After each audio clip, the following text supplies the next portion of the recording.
unapofika mwisho ndio Mungu naye anafanya nini?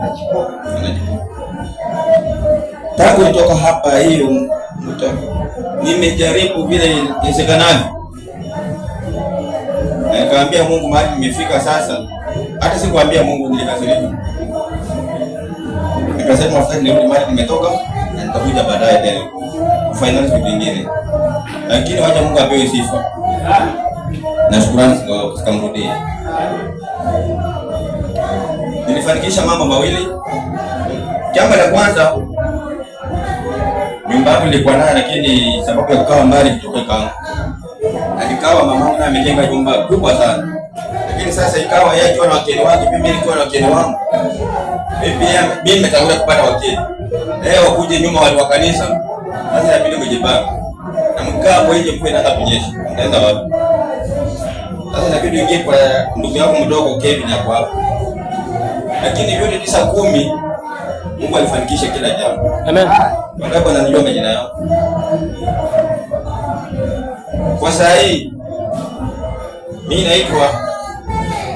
naitwa ninasema sababu wewe nikashtakiwa nikafungwa kifungo sio ya miaka ngapi sijaelewa. Lakini wanandangazia. Mimi naitwa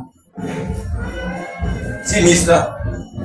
Mimi naitwa Miss Elizabeth Anita.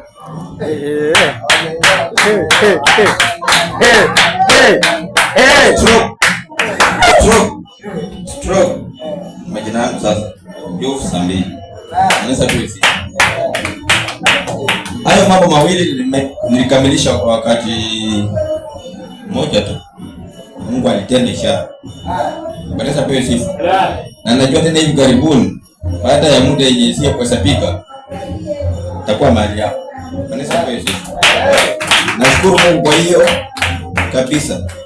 La mwisho ni kwa wamama, inaenda kwa wamama hiyo, si kwa wazee. La mwisho ni kwa wamama, tafadhali. Kama utaelewa utaniuliza nitakwambia. Unasababu wanafunzi mzuri sana shuleni. Na ukawa unaandika handwriting nzuri kabisa. Lakini unapoenda kusahihishwa ukapata 0. Handwriting ni nzuri lakini umeandikwa hakuna point umeandika. Na kuna mtu akawa anaandika handwriting nzuri mbaya kabisa. Lakini akawa anaandika point ya maana. Kanisa pesi. Ama unaenda sokoni kununua nguo, ukaona hii pasi ndio iko sawa kabisa. Ukifika nyumbani ikawa oversize. Na ukakosa mtu wa kuelewa ama kuelekeza ukaitupa. Lakini kama utakuwa mtu wa kuelekeza atafanya nini?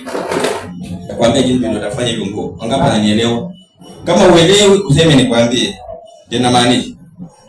Najaribu kusema nini? Wacha tu niseme ndio usiseme wewe unasema kimafumba tu kuelewa. Mimi nimeoa bibi mrembo sana. Mrembo kabisa. Unaona? Mrembo kabisa. Lakini huyo mtu ndiye amepepa ndani. Mimi sijui. Amen. Mimi sijui. Sijui amepepa nini. That's why nikasema wamama anapofika mpaka mfanye nini? Mshikilie. Kama unaona kuna mara anaenda vibaya ama dress yake bila nafaa ipendezi, usimufike. Na mimi nikaanza kumwambia nipe hiyo nguo unataka kisiwe nini? Ataona kama huyu mtu ni mzuri. That's why nikasema asije tukasema urembo wake tukasema hapo sawa. Tukafika ndani ya nyumba akawa mimi namsumbua akili.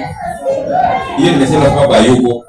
Sasa kwa hiyo lakini nimesema Elizabeth Anita. Na kama atakuja hapa aseme mambo mengine nitamuuliza tu hapo. Sina mambo mengi. Baada heshima na kufika mbele. Nikimalizia benja na Mungu mkono pia nimefurahia. Nifurahia sana. Hata licha ya kupimiwa wakati mimi nikikuwa programu, kwa hivyo ungeendelea tukichukua baadhi ya basi.